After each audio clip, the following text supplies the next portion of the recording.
If you're vulnerable to psychic damage from roguish language, stay away from these gibbering mouths.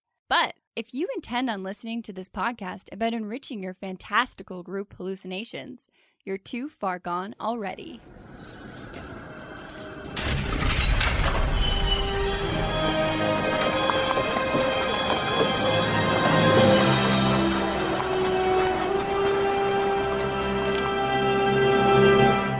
Your next game is going to be massively awe-inspiring, and here's why. In this episode, we're finding some answers to what actually makes giants unique besides their radical powers. And how much work does it take to create as many giant cultures as you want? And what sweet loot could giants drop? Welcome to the Hook&Chance podcast. I'm Jordan. And I'm his brother, Travis. So the scary season just ended for us in real life last night. Yep. But then I was thinking, you know what's kind of freaky in real life? Kind of unsettling? What's that?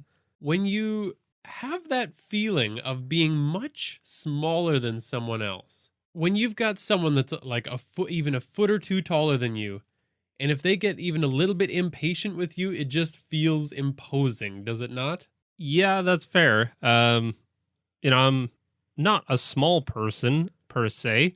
I'm 6 feet tall, but yeah, no, I don't trust tall people. Wow.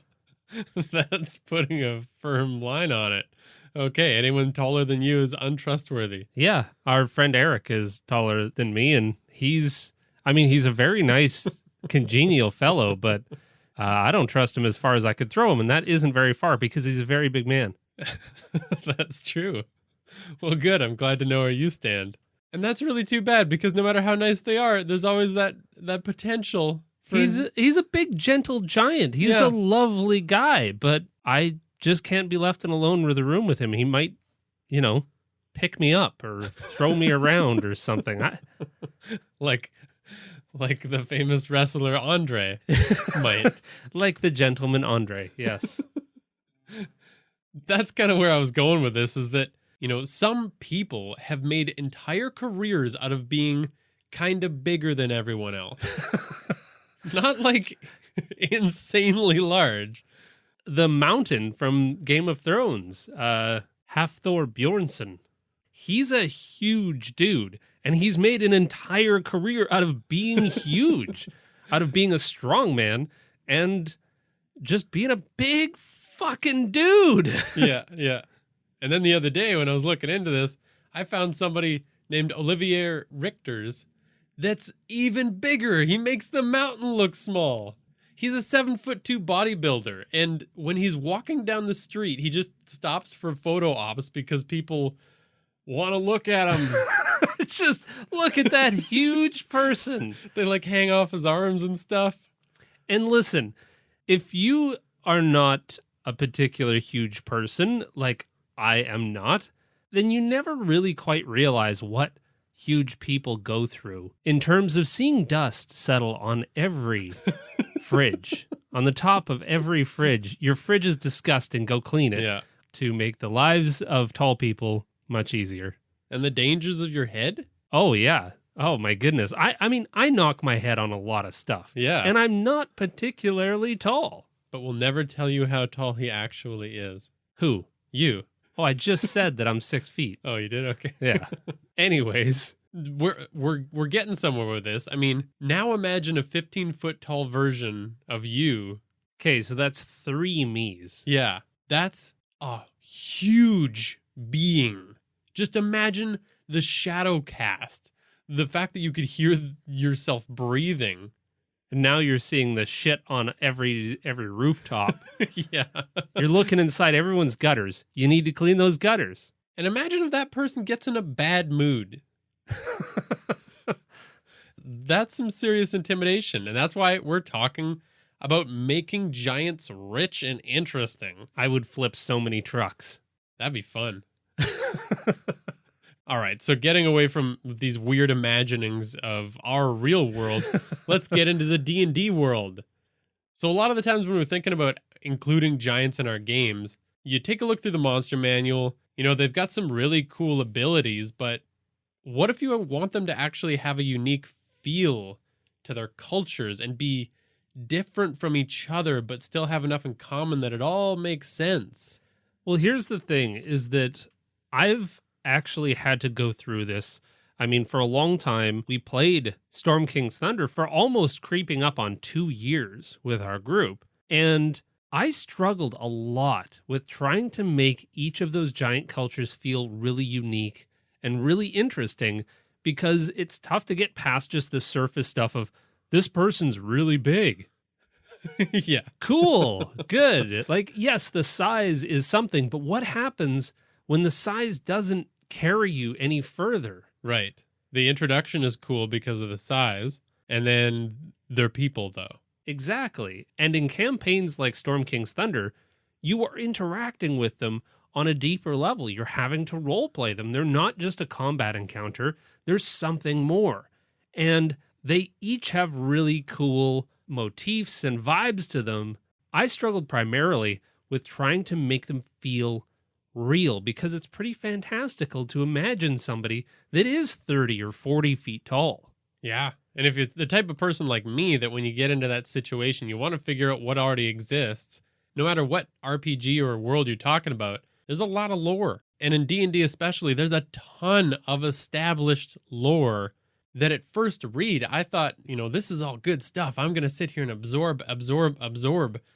But be careful, because when lore is made just for the sake of having more lore, it can just get really cloudy and confuse the heck out of you.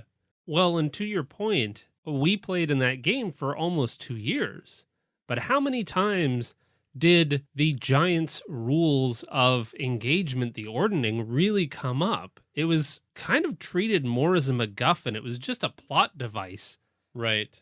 I struggled with ways of building that into their everyday life. How does that affect them? And what are the deeper ways that these cultures behave that can really infer to you as a player, holy crap, each one of these cultures is different, unique. I don't want to ask questions of some of the NPCs that I'm coming across. What's this? What's that? Yeah. This is really interesting and deep. And some of those details are really interesting, but then you realize that they're actually not deep. They're just really cool details that have been put onto a storm giant. Yeah. But you don't know how it connects. So when I as a character say, oh, why do storm giants all live totally separately? Because they all have bad hygiene. Then you're scrambling for answers as a DM. And that's why we want to take the approach of figuring out the core of those giants' culture and working from there. And that's exactly why you and I tend to end up rebuilding from scratch, because it's often easier than going with pre-written kind of campaign stuff, because taking a very simplistic approach and breaking a culture down into its very base parts means that we can do a lot of amazing things, from understanding at a deeper level in us, rather than having to leaf through a book, of just being able to, oh yeah, I already thought of this. And I can make stuff up on the spot based on the stuff that I've already thought of. Yeah. And I can take it any direction that I want. If I need to make a new culture, if I need to make an offshoot of a culture, because I already have this stuff kind of locked into my mind because I was forced to think of it, I don't have to go leafing through a book. I don't have to feel put on the spot. And I can come up with better stuff off the cuff just because I did the prep work that matters. And don't worry, it's really not that complicated. And that's what we're going to do in this episode, is take you through our culture creator that you can download on our website, or you can listen to episode 60, World Building with Culture Creation, to hear about it in more depth. But we're going to use it to recreate giants in a way that we can use them. Hell yes, I cannot wait, because I love me some giants. Yeah. This is Kinship Camp, where rich histories and diverse quirks are explored between weary adventurers around the safety of the fire. So in creating a culture, the very first step is figuring out some core values. And what those core values mean to those cultures, and what values they have sacrificed in order to hold up the stuff that's most important to them. Because this informs every other detail that comes from these cultures, and it's a lot easier to spin off new ideas. So if we take a look at D&D for a minute and step back from the culture creation, what we're working from is these 6 types of giants, right? Yeah. So we've got storm, cloud, Fire, frost, stone, and hill. And because there's so much you could do with those different giants, what we're going to do to start with is figure out one culture that they all came from. Well, and that's the part of the Forgotten Realms lore, too, is that they kind of all came from Annam the Allfather. And the origins of each of those giant types came from each of his children. Right, which is kind of like similar to some real Greek mythology stuff, I think, but it is a weird concept. It's like he had 6 totally different kids with like magical powers that were unique. And somehow they were all different heights. Yeah. You had one really small child at about 15 feet and then another child at 60 feet. And I hope that that was just like an evolutionary trait and they didn't actually come out like that. Yeah. Also, who's Annam's wife? Well, I think he had a bunch, Did kind of like all the old gods. Okay. Yeah. All right. So, you know what my beef is with D&D giants? What you got? Too big? Too big. Those giants, make them smaller. 6 feet. That'd be a twist. No. My beef with D&D giants, and this is kind of my gripe with a lot of different stuff, is that I don't really understand where certain aspects came from. And this is going back to that whole thing about lore. Sure, there's some awesome stuff provided in the lore. However, what they don't address is stuff like, why do cloud giants live in clouds? How do they do that? Why do they do that? Why did Onum's child just say, you know what? That fluffy white thing in the sky? That looks like where I should live. I'm going to tackle that. What? Why? How? How? Explain the physics to me. Yeah. Whereas if they were, mountain-dwelling kind of giants, that makes a little bit more sense. Fire giants, do they actually have fire hair? Or do they just dig fire because that allows them to build their weapons? Like, that kind of stuff needs to kind of be addressed. And that, again, is why we do some of this culture building stuff. So that's my gripe. Well, that's fair. I do like, in any magical world, it still needs rules. So yeah, like where does the bird bones and the fire hair come from? Well, exactly. And it can absolutely be some really high magic stuff, but there has to be some rationale behind it. Whereas with some of the D&D giants, some of them are very grounded in kind of a realistic, a lot of them are pulled directly from world folklore. Yeah. And then others get really freaking weird. Give me some consistency. I think one of the weirdest to me is that storm giants are just like swimming around under the ocean All the time. because that seems much more like a Kraken thing, not like a, whoa, there's a big dude down there. Didn't see that coming. Fair enough, yeah. Okay, so back to building some core values for giants, kind of based loosely off of that lore. I think Jordan and I are fired up about this today. We're really fiery. Yeah. So you and I kind of combed through a lot of D&D lore about giants just to make sure that we were trying to stay true to the original spirit of the giants. But in order to build a proper culture, we need to understand what are those original core cultural values. What does the giant kind as a whole hold aloft in their highest regard? And what have they done away with in order to do that? So whether you're building a giant culture or you're building a reptilian culture or you're building a Kuo-toa culture, but you're wanting to really kind of dive into them and then make potentially offshoots or things like that, the steps that we need to take, we need to build some cultural values and we need to figure out what values they have done away with or have put in the lowest priority in order to hold those values to their highest regard. Because if you're super focused on one, you're not as focused on another. And then it becomes really, really easy to create spin-off cultures because cultures will diverge when they have a difference of opinion.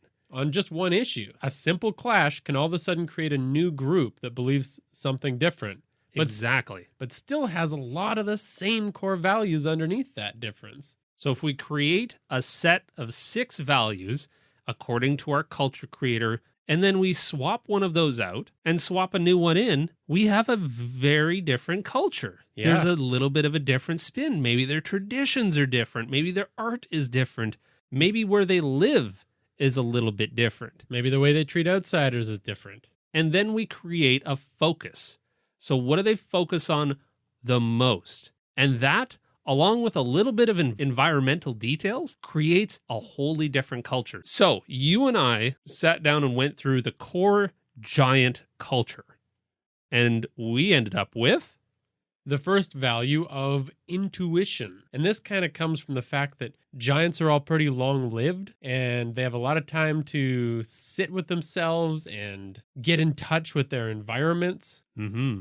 And that comes at the cost of the value of objectivity. Interesting. Yeah. They're not so focused on, objective scientific truths as how they all feel about the world and their actions and if it's in line with what they believe. Interesting. Yeah, it kind of gives them that experienced, world weary. We're so old. Our culture is so old. Yeah. This is about our gut feeling rather than... And we trust it. Yeah, exactly. It gives it that very ancient culture kind of vibe. I like that. The second value is art at the cost of empathy. I know that sounds kind of weird, but they don't have to necessarily correlate. Okay. So they hold art in the highest regard, and they have lost empathy for what, one another or other cultures? I'd say mostly with other cultures and other peoples. Giants are kind of focused on giants and making art that represents their long history and traditions. Okay, yeah. Well, art lives on forever. Yeah, totally. And from a long-lived people to create art that's even longer lived, yes, art will outlast any one of these short-lived, puny, mortal lives that play out on a day-to-day basis. And of course, art is a really fun value to play with. You can go in so many directions with that. Oh yeah, that one's tons of fun because already from the different giant cultures that we know of, we're going to be able to spin that off into so many different areas. Okay, what's the next one? The third value is cleverness at the cost of safety. So they all very much value being able to overcome obstacles, not just with their brute strength, even though that's, kind of the assumption with giants. Okay. They're just going to come in and punch. Yeah. But they're actually pretty ingenious. And they would put that higher than their own safety or just safety in general because they're giants and not a lot can hurt them. Yeah, exactly. They're never that concerned with safety because it takes a dragon to threaten them, right? Fair enough. Very few creatures in the monster manual stand toe-to-toe with a giant. Yeah, that makes sense. Then we got tradition as the fourth value at the cost of justice, which I think feels kind of true to me. Anytime a group of people focuses on the way things have been done, they're not so much worried about how it all shakes out. Yeah, that makes sense. This is kind of interesting because I can see it playing out in various ways. You've got the more, we've got our traditions, let's respect them. This is the way, Mandalorian style. And then you've got the this is not justice. What the hell? You guys are just following the rules because they were written in some ancient scroll or chiseled into some ancient rock. And maybe you're just... Use your brains. Yeah. And it's really easy for people to take advantage of that by just cherry picking the traditions that they want to apply to the current situation. Oh, man. Yeah, that hits hard. Then the fifth value is bravery at the cost of reflection. I like that. The shoot first, ask questions later kind of vibe. Yeah, absolutely. I mean, again, they're not as worried about safety, so bravery is almost a natural state for them. Face it head on. Yeah. Just smash it. Yeah. If it's threatening you, hit it harder. But do so cleverly. Yeah. And finally, the sixth value is community at the cost of progress. Oh, that feels very giant to me. This is why it's done because it's always been done this way. Yeah.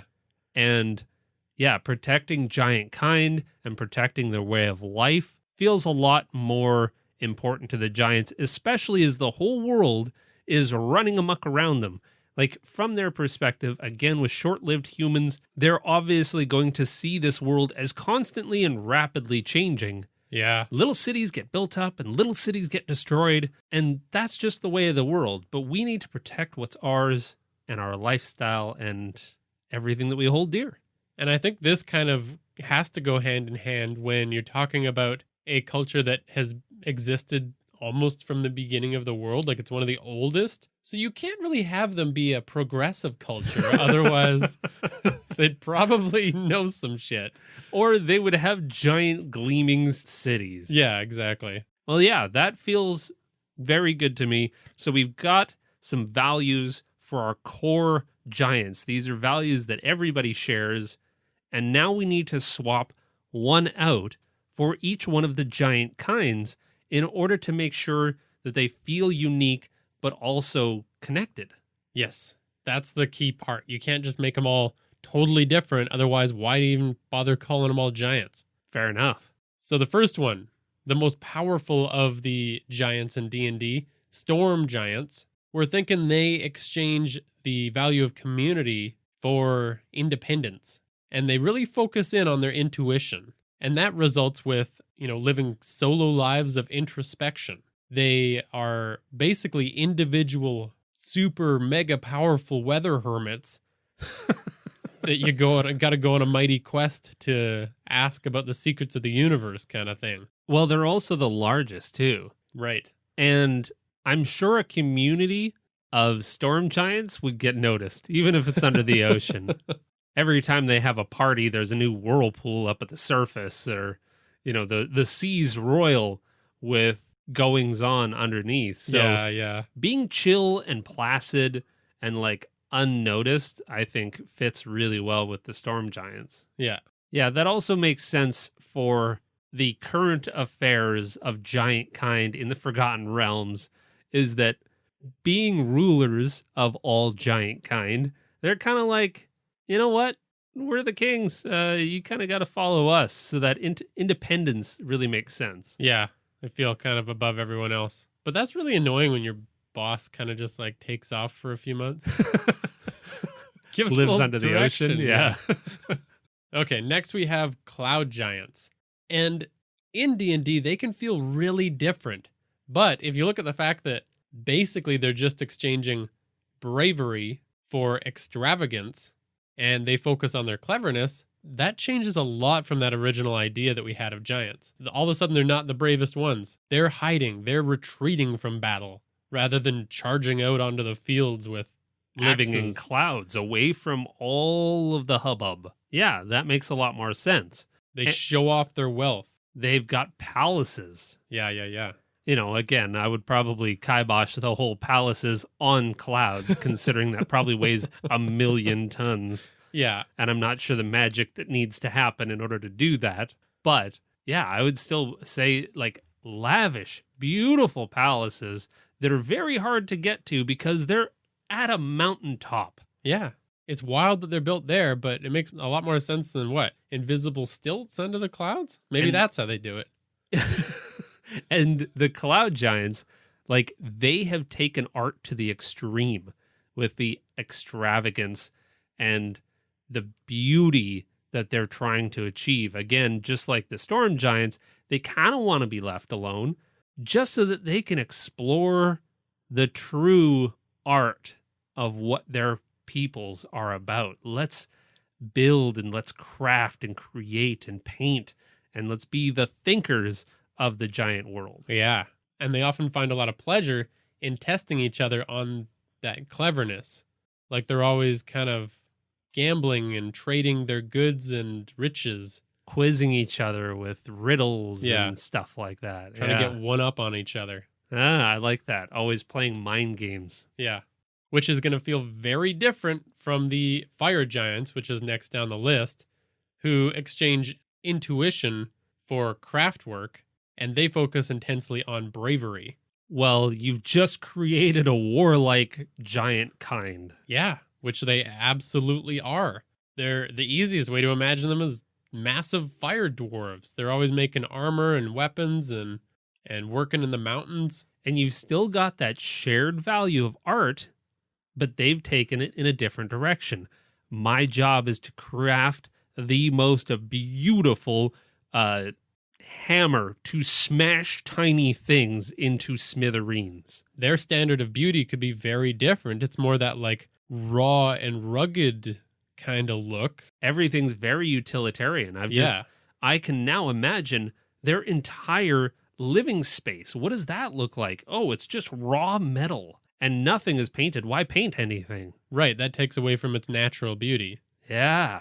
And craftsmanship. I dig that. That's good. Then we have frost giants who exchange that value of art for strength. And that's pretty much their sole focus as they're roaming around the northern wastes. Well, they are weathering the elements. They're the most like survival focused giant. Put them in those games where you're really forcing the party to travel across landscapes and stuff like that. Oh, then to be able to contrast, the party's survival and what an arduous, painful experience that has been with a frost giant who's just adept at living in these conditions. Yeah. And really just wants the party out. Ooh, out of their, hunting territory This almost. is my turf. Yeah. Whipping a couple of wolves as nunchucks at them. Those, rest in peace, those wolves' tails. Yeah. And then we have stone giants, who aren't as focused on that raw strength because they're exchanging bravery for isolation and putting all of their energy into their art. I think we touched a little bit on this in the campaign in Storm Giants Thunder, in that your party ended up going into the domicile of some stone giants, and we got into some weird stuff that really wasn't in the book about these like dreidel-like tops that sit inside giant caverns and show off the history. Each one is a story that you spin around and you read as you're visiting some of their archives and their historians and their, just really long-lived people. I've always loved stone giants for that. Me too. Which I'm not sure if that's ever been explicitly stated that that's how they behave, but I really dig this idea of how isolated they are because they are very mysterious. They blend into stone. They do that kind of thing. In the lore, their skin is almost like made of stone. Yeah. But yeah, I really like that they focus so much on their art that they kind of lose touch with, reality in a sense. Centuries could pass and world history could be changed on the surface, but they're happier in caves. Yeah. Recording their history and living out their lives. A very cool flavor. And finally, we come to the shortest of the giants, which are the hill giants, who exchange all of that cleverness and brilliance for indulgence. And they focus a bit on community. Okay, yeah. So kind of like we're in this together. We don't, like, hill giants are the ones that don't actually sequester themselves away from the rest of the world. Yeah, they just kind of like walk around finding food. They don't really care. They really can't stay in the shadows and stay away from the rest of humanity because they're really interested in eating the livestock of the common folk. Yeah. If anyone's heard of a giant, it's probably that one, right? Oh, totally. And of the giants that are being openly hunted by humankind, they're the ones that are because they're a menace. They're roaming around in groups of 3, just feasting and having a good time.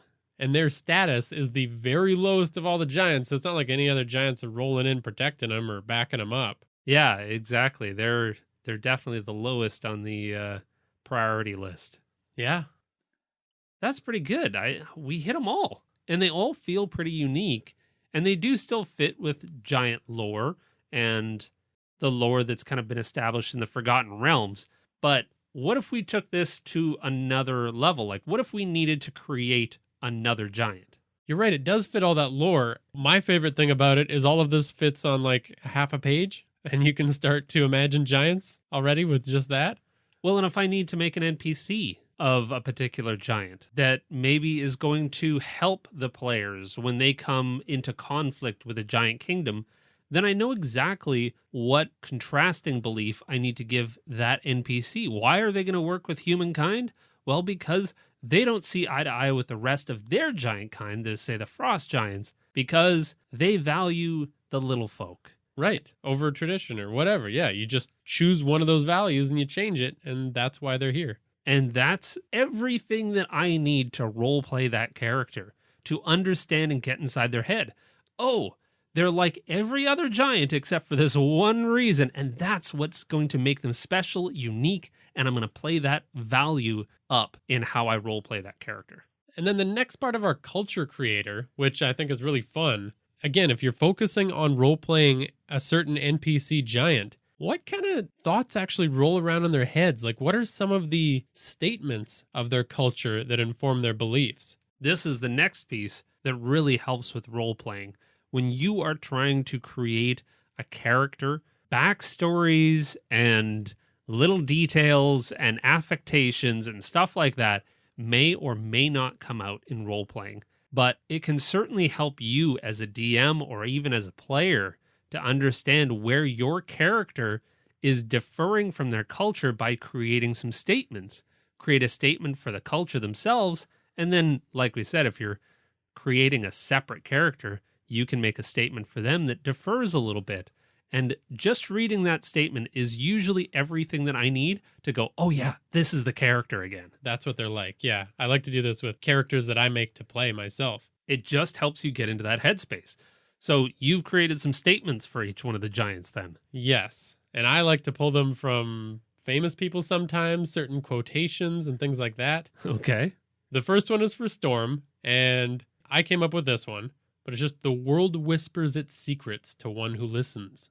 Okay, so you got that like far away kind of, if you sit down and stay quiet. Yeah, you'll hear the things that normal folks don't hear. Good. I dig that. Then the Cloud Giants quote comes from the poet philosopher Rumi, and it's, "Sell your cleverness and buy bewilderment." I kind of figure it like they're always trying to put on a show with their wealth, and they're always trying to be the most clever person in the world. They're trying to bewilder people with all of that sometimes. What I like about that quote is that it almost has like a cloud, like a fluffy, aspirational vibe to it. It's kind of cool. You're not sure exactly what it means to that person, but like you're interpreting it in a different way. Well, I'm excited to see how you contrast that for the fire giants. Well, this one was pretty cool. I found a gem here, I think. So the Almogavar soldiers, who were employed as mercenaries in the 13th and 14th century, when they were in their armies, they would run flint down the length of their swords, creating a spark. And as they did so, they would say, "Awaken, iron." Damn, that's good. That would be intimidating. Oh, that is instant pants shitting. Because it's a giant doing it, right? Oh, no, I don't. Yeah, if I hear that from somebody that I see off in the distance, and like, you gotta make sure that you spend time on the contrast and drawing attention between like the giant fir tree and the giant that's standing shoulder to shoulder with that tree. And then, relaying that quote as this like deep growl coming from a distance. That is where your party goes, nope. Yeah. We are out. Especially when the rest of the party turns to the wizard. That was in giant. What did he say? The wizard gulps. Starts sweating. That's good.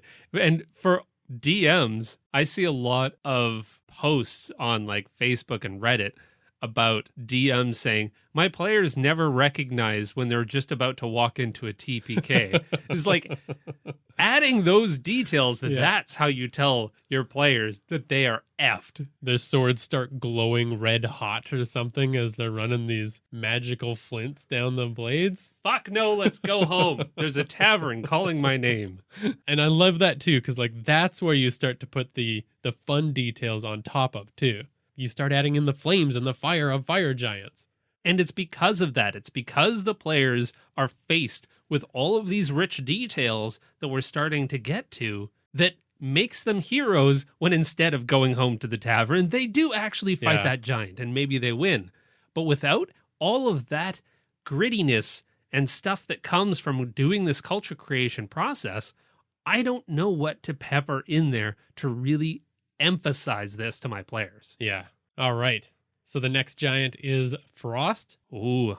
And for this, I turned to Sun Tzu because he's all about war, and so are these frost giants that just want to go around fighting shit. This feels appropriate. I'm excited. Move swift as the wind, be firm as ice, attack as the storm, and be as still as the mountain. It's a little bit modified with like northern terms. Okay. But Good. Yeah. I dig that. I can see a character or creature that regularly fights white dragons as embodying that. Like, yes, in order to beat dragons, yeah, you have to single-handedly. Be this. Yeah. You need to like be patient and strategic with your fight. You don't just go punch them in the face. Then the stone giant. There was an artist named Marc Chagall who said, "Great art picks up where nature ends." Interesting. I like that because they're in their caverns constantly crafting new art out of rock and stone and Yeah. building monuments to their own people. And they see art in everything that they look at. Oh, that's good. I like that. Thank you. Thank you. Okay, you're 5 for 5. I'm really curious how you're going to knock the sixth one out of the hill giants. Well, hill giants ain't smart, remember? Okay. So I didn't turn to some great philosopher for this one. All right. I didn't turn to anyone for this one. I just said, it is not good to blank on an empty stomach. Insert whatever activity. Hence, I must always be eating. Yeah. Not good to walk on an empty stomach. I want an NPC hill giant that isn't immediately antagonistic towards the party, that is just constantly trying to eat before they do anything. Hey, let's go over there. We shouldn't go over there on an empty stomach. Ain't good It's to- like, you just ate. What is wrong with you? We fed you a deer. Ain't good to negotiate on an empty stomach.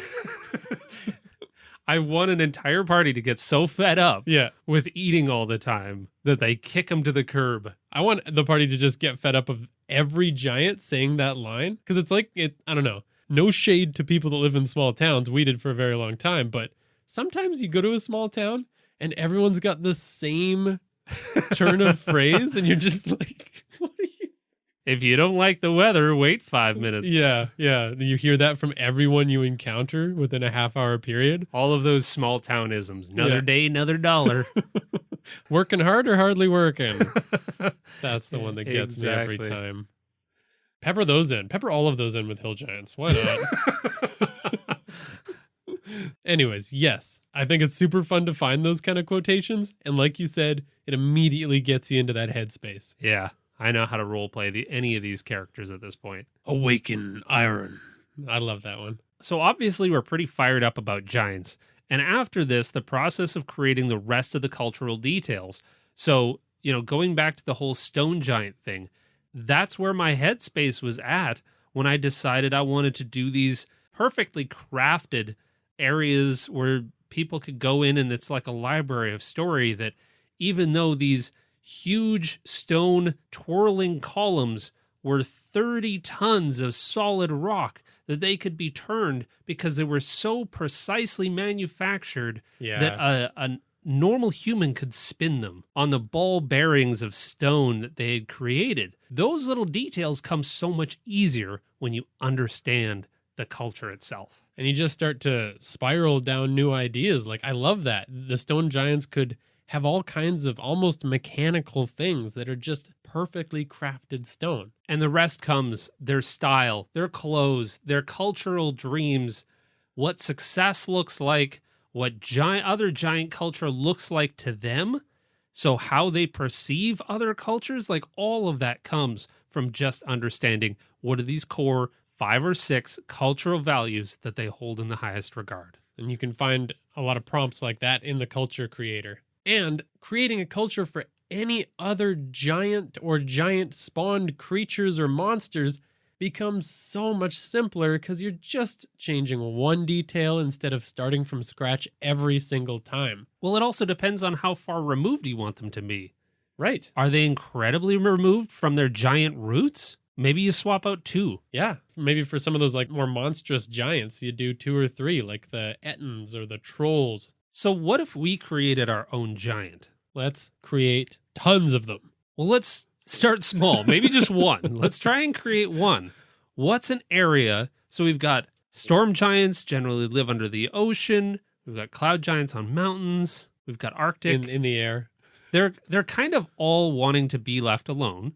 So what other areas are really left where somebody could be totally left alone? Well, the classic space to be left alone is deep in the forest or the jungle. Or what about the desert? Yeah, the vast open spaces of the desert. Nobody's there. Yeah, We could make some desert-dwelling giants. that survive where no one else can. So what would we exchange? We've got the original values of intuition, art, cleverness, tradition, bravery, and community. Well, I feel like I like keeping things like bravery and community when you're out in the desert. Like maybe they could have, massive communities hidden deep away in the deserts. Oh yeah, you just dig down in a hole and you create yourself a little barrier and nobody would ever know that you're there. But you could have a culture of, 10 or 12 different giants that are all living out their lives deep in the desert. I like that. I definitely don't want to scrap art because that's too fun.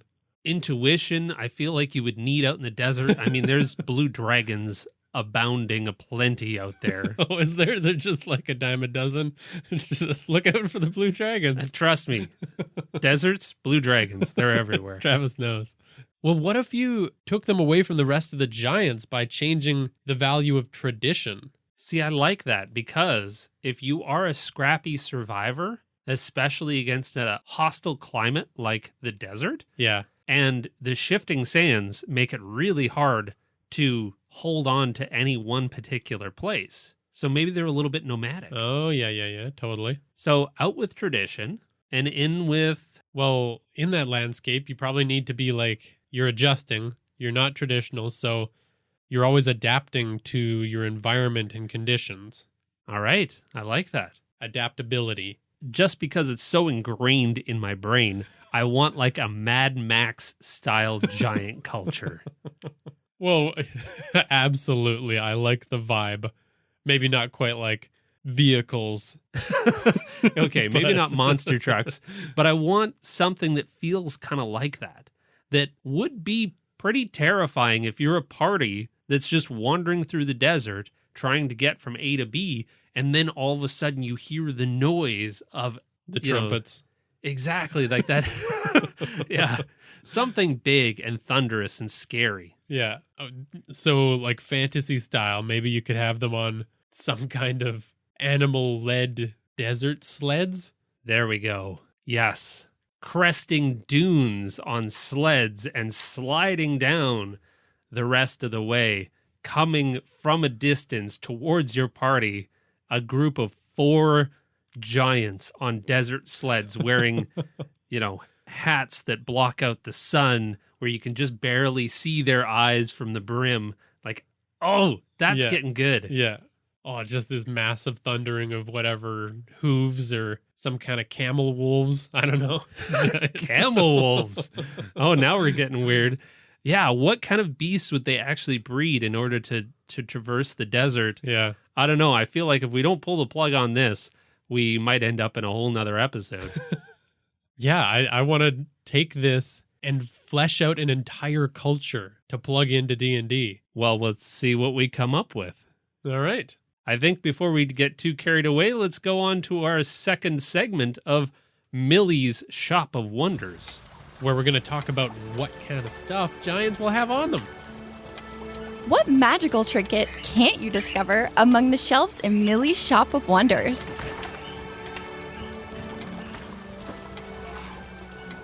Okay, so we wanted to do a Millie's Shop of Wonders because a lot of the times when I'm trying to think on the fly of what a certain creature has on it when the party finally fells it, or if they're trying to steal stuff, because they do that way too much. This is honestly where I fall down on my prep work every single time. I'm like, this is the monster they're going to fight, and then this is what's going to happen next. And story-wise, this is how I break in a little bit of contrast and some conflict. And then somebody says, and none of that ever comes up. And then somebody says, hey, what do they have on them? Yeah. Fuck! I forget. I didn't think of this. Cash. Well, and that's what it always is. It's like, it's cash. Here's $50. The weapon that I was using to hit them with. Right. Which means that the barbarian is always like, sweet, a new weapon. And then everyone else in the party is like, well, I guess let's split $50. And that's only if the barbarian happens to be playing one of those like more massive races. Yeah. Nobody can use it when you're dealing with giants. Yeah. So that's why we wanted to talk about what would happen if you were in a giant fight. You got every class represented in your party, and you've been really holding off on dropping loot. What could this giant drop for everybody? Well, let's go through all the different classes. What about a barbarian? Well, barbarians like the hitting. So you could just do like a shattered piece off of a giant's weapon. That'd be much more appropriate than like a 30-foot hammer. See, and what I love about this is just thinking about the little trinkets on there from each of the different classes in the party. I don't have to push somebody towards a particular weapon. I don't have to say there is a new axe there. I don't have to say this is the loot that you find. All I have to do now at this point is say, yeah, in the battle, you cracked the edge of the giant's axe. And there is a shard that is razor sharp on the ground. That barbarian is going to look at that and go, I know what the fuck to do with that thing right there. Yeah, exactly. I'm going to strap that to his stick and I've got a new axe. And you can throw a rune or two on it and all of a sudden have it do something wild. Exactly. Okay, what about a bard? They're not going to be able to use those big swinging objects. I think I figured this one out. What about an ocarina? You know, those have been musical instruments since the dawn of time. Yeah. But it's too big to regularly blow it. Like, you don't have the lung capacity as a human or a normal sized creature. Right. So all the bard really has to do, like, the bard's going to see an ocarina and go, I need that. A giant ocarina? Yeah, what do I do with that? But all we have to do is put some bellows in there, and now we're honking on this thing like it's a bagpipe. Nice. Ocarina bagpipe. I've not heard a bard that uses that as an instrument, that's for sure. Well, exactly. Like, how many cliche, well, I play the lute, or I play the... All we have to do is pepper in some weird instruments, and now this bard is going to draw a crowd, whatever town they go to. No kidding. So I came up with another one for cleric. Oh, okay. What about, you know, a waist pouch for a giant becomes a backpack for a person? Totally. So, they've got a new backpack, but it's full of some of the medicinal herbs that giants would use as like a salve for when they've cut themselves or when they've been wounded in battle. Yeah. And I could honestly think of a dozen different ways that I could say, okay, there's like leaves and there's a paste in there and there's this and there's that the cleric can now use as a way to potentially heal some of the party members without having to expend some spells. What I like about this is that we're just using the classes as jumping off points. Anyone can pick that up. Oh, totally. Yeah. I think the important part is considering of the 5 players that I have in my party, making sure that I think of these different things. Sure, they can sort out between themselves who's going to take what item, but as long as I have these details to pepper in for when they do fell the giant, now all of a sudden I'm giving them loot without giving them loot. Yeah. And they'll figure it out. Becomes easy. Okay, what about, let's keep rolling with the druid. Yeah. What about a sturdy piece of hide or something like that could be strapped to the front of a shield for like camouflage? Because often, you know, creatures that are being hunted generally have their own form of types of camouflage for their environment. Yeah. I could give them a really thick piece of hide they could strap onto a shield and use, or even if I wanted to be super generous, I could give it a +1. Right, to use it as armor. Yeah, they strap that onto the shield, all of a sudden the shield is a +3 shield. And you know, if you've got a druid that's been wanting a certain animal's hide, but you don't want to do a whole side adventure, there you go. Or they've wanted to hunt down an animal that is dangerous as all hell. This is a quick and easy gimme because the giant hunted it, and now you get to reap the benefits. I came up with one for a monk. So giants, big, wild-haired creatures. Well, sometimes you need to tame that hair because it gets in your way when you're fighting. True, we don't talk about giant hair care enough. Yeah, they don't have a supercuts nearby. Well, what about just a hairpin? Like a big old hairpin. Yeah. They rock the top knot. Oh, great. You got to take that hairpin out. Yeah. And that's a human-sized staff. True. So if you want to give the monk something that is a monk weapon, like that's the challenge with monks, is that it's hard to give them weapons because generally they're using their fist. And there's not a ton that you want to give them that will make them favor a weapon over their fists. So you give them something that looks like a gnarly hairpin with some like burls on it where it's kind of knobby at one end. If the giant's been using that thing for a couple hundred years too, that's oiled to perfection. Oh yeah. It's a finely crafted by giant hair weapon. Yeah. Okay, well, a lot of things could be used for like a fighter. Fighters could use just about anything to hit with, kind of like a barbarian, but I think something a little more strategic or something a little bit different could be fun. And giants are all about runes. So what if an explosive rune inscribed on one of the stones that giants are always throwing? Oh. And it blew up, and the chunk of it with the rune on it remained intact. Interesting. I like that. So if you get a little creative with runic magic, maybe if that fighter straps that rune to their chest, then they can imbue kind of an explosive element to whatever they want to chuck. Well, see, it's funny because as soon as you started talking about that, my head was going in a different direction where, you've still got the rune and you've still got some of that explosive magic. Yeah. You've got a landmine if you've got a plate with a rune on it. There you go. Well, yeah, one-time use landmine. That's why runes are fun. Who knows how they work? Just hope for the best. With explosive Throw it on the magic. ground and hope that does the trick. Then for a paladin, you could do some kind of an amulet that maybe could be traced all the way back to that original giant of their kind that, when used as a shield by the paladin, leaves some presence within its wielder of that ancestral giant. So they get like giant vibes without being a giant. Yeah. People are shit scared of them. They just feel massive and indomitable. Oh, that'd be great for a paladin. I'd be worried about the kind of attitude coming from that paladin for the next couple of weeks. Fair enough. What about a ranger? Well, I think a lot of giants operate in a similar way as rangers, so you could just throw collapsing cages of all sizes on a giant's belt. That isn't going to really slow it down at all. That's a cool idea. Kind of like a big old rat trap or something like that folds. Yeah. So the party could still use it because it wouldn't be absurdly large. They throw that on their wagon or on their horse. Yeah. And they can still trap some like medium-sized creatures. If the ranger really wants to, they strap one of them to their backs and they've got something cool to use. That's very cool. What do you got for rogue? Well, I figure there's not a lot of commonalities between rogues and giants, but what if the rogue found the complete tools of a master thief because the master thief's body was stuck to the bottom of a giant's boot like a piece of gum? Ew. Giant didn't even see that master thief. He was so stealthy. Oh, the negatives of being a stealthy rogue. Yeah. Don't mess around with giant feet.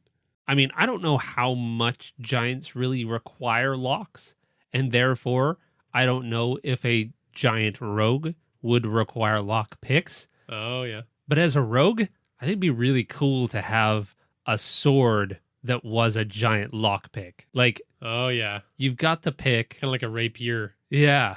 And you just file down one side of the sword. That's how to lean into the rogue vibes. Is I even fight with lockpicks.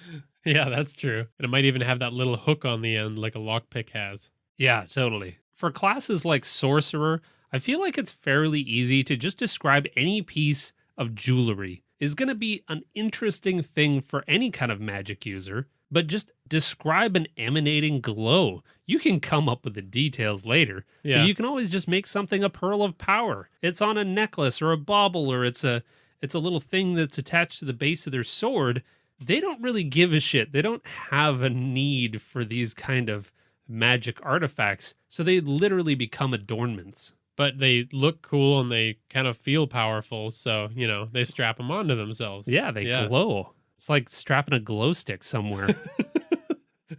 Radical glow stick. It actually can bend the fabric of reality. But, okay, well, what about a warlock? Well, going back to your cage idea, what if they just had already trapped some kind of like warlock? I don't know, depending on the flavor of the warlock that's in my party, I could just throw a different kind of creature in a cage that has been expanded. So they've got a couple of collapsed cages. Oh, yeah.